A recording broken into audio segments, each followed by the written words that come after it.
YT family, welcome to our channel honey's world. So ఇప్పుడు మనం ఎన్ములపల్లిలో ఉన్న వెంకటేశ్వర స్వామి గుడి పైన శివాలయం అయితే ఉంది. ఆ గుడికి వచ్చేసాం. సో ఇక్కడ స్వామివారి పాదాలు బయట ఉన్నాయి. సో దండం పెట్టుకొని ఇక్కడే ధ్వజస్తంభం ఉంది పెద్దగా. చూడండి ఎంత పెద్దగా ఉందో. గుడి రీసెంట్గా కట్టారు, చాలా బాగుంది. నేను సెకండ్ టైం రావడం. ఫస్ట్ టైం వైకుంఠ ఏకాదశి రోజు అయితే వచ్చాను. సో గుడి బాగుందని మీకు చూపించాలని వీడియో తీసుకుంటున్నా. చాలా బాగుంది. సో ఇక్కడ ఎంట్రన్స్లోనే నాగులు అంటాం మేమైతే, మీరు ఏమంటారు నాకు తెలియదు, నాగులు అని అంటారు అనుకుంటా.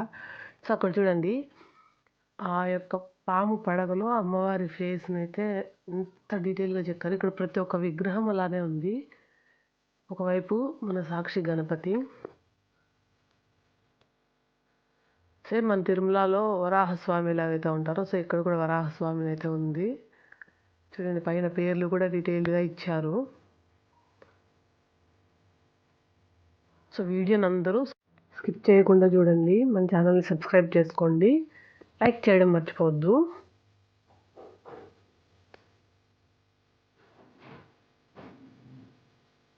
మన వెంకటేశ్వర స్వామి తిరుమలలో జస్ట్ చూస్తాము, ఆ హడావేలో పెద్ద చూసినంత కూడా అనిపించదు. సో అక్కడ చిన్న బాబుని ఎత్తుకొని అయితే ఎవరో వచ్చారు. వాళ్ళు స్వామి దగ్గర పాదాల దగ్గర పెట్టాలని చూస్తున్నారు. చాలా అంటే చాలా బాగుంది, చాలా ప్రశాంతంగా ఉంది. గుడి చాలా పెద్దది. మొత్తం క్లియర్గా చూపిస్తా. వీడియో లెంతీగా ఉందని 2 పార్ట్స్గా డివైడ్ చేశాము. సో రేపు సోమవారం శివాలయంది అయితే రేపు చూపిస్తాను. పైన ఫ్లోర్లో ఉంది, చాలా బాగుంది. మన వెంకటేశ్వర స్వామి అసలు ఎంత బాగున్నారో. సో ఇక్కడ ఫండ్స్ ఎవరైనా హుండీలోనే కాకుండా అలా ఫోన్పే యూపీఐ ద్వారా కూడా ఇవ్వచ్చు. సో అలా ఎదురుగా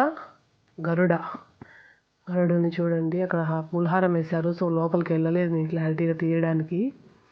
బట్ గుడి అయితే చాలా బాగుంది. దగ్గరలో ఉన్న ఎవరైనా ప్రతిరోజు వెళ్ళి దర్శనం చేసుకోవచ్చు. అంత ఫ్రీగా అంత ఇదిగా ఉంది. సో ఇక్కడ ఆండాల అమ్మవారు ఉన్నారు ఒకవైపు, ఇంకొక వైపు పద్మావతి అమ్మవారు ఉన్నారు. సో ఇక్కడ మాకు స్వామివారు అర్చన చేశారు ఇప్పుడు, చూడండి అది.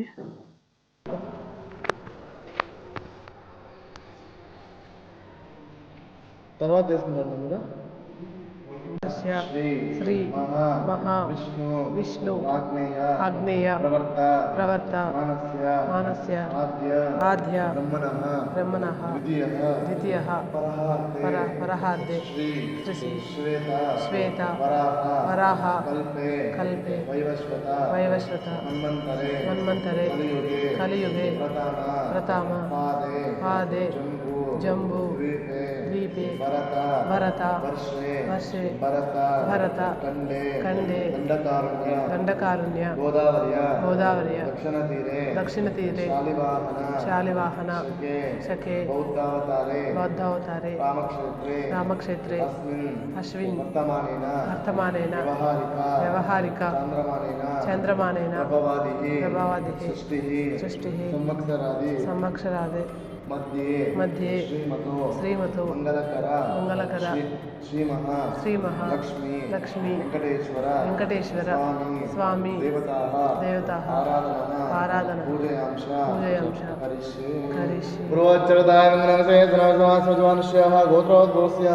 అక్షింతల గోత్రోద్భవస్యాః సాంబశివ జ్యోతి ధర్మపత్ని జ్యోతినమ్నాః హన్విశ్రీ పుత్రికస్యానుషనమ్స్యాః యోగ్నవిశ్రీ सह गुणमाणां क्षमा स्थैर्या धैर्या विजया वीर्या भया आयुरारोग्याः ऐश्वर्याः वीरद्यार्धा सिद्धार्थं श्रीमहामहान् लक्ष्मी वेङ्कटेश्वर स्वामी देवताः अष्टोत्तरः पूजयामि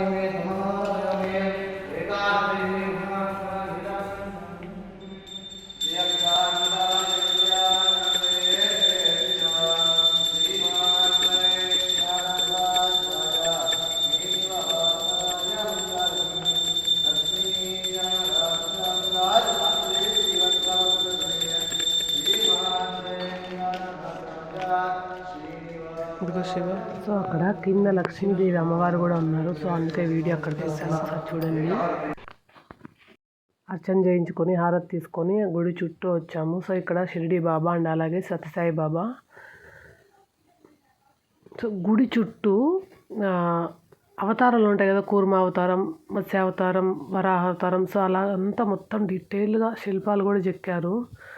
గుడి అయితే చాలా బాగుంది. సో మేము శని త్రయోదశి రోజున వెళ్ళాము, శనివారం. సో శనీశ్వరునికి అభిషేకం చేసి తైలాభిషేకం, ఆయిల్ నువ్వుల నూనెతో అభిషేకం చేస్తే మంచిదన్నారు. సో మేము అక్కడ తైలాభిషేకం చేసి దీపం వెలిగించి నలుగురం.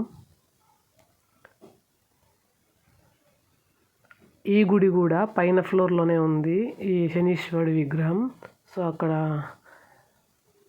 తైలాభిషేకం చేసి పిల్లలతో కూడా చేయించాము, దీపం వెలిగించి.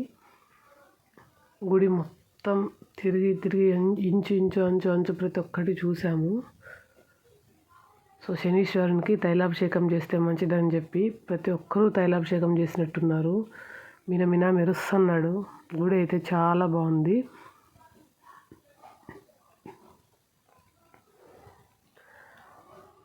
సో పిల్లల్ని అట్లా దీపం అక్కడ పెట్టేసి పిల్లలతో తైలాభిషేకం చేయించేసి దీపం అక్కడ పెట్టేసాము. నెక్స్ట్ పార్ట్ 2లో వస్తుంది, చూడండి, సబ్స్క్రైబ్ చేసుకోండి.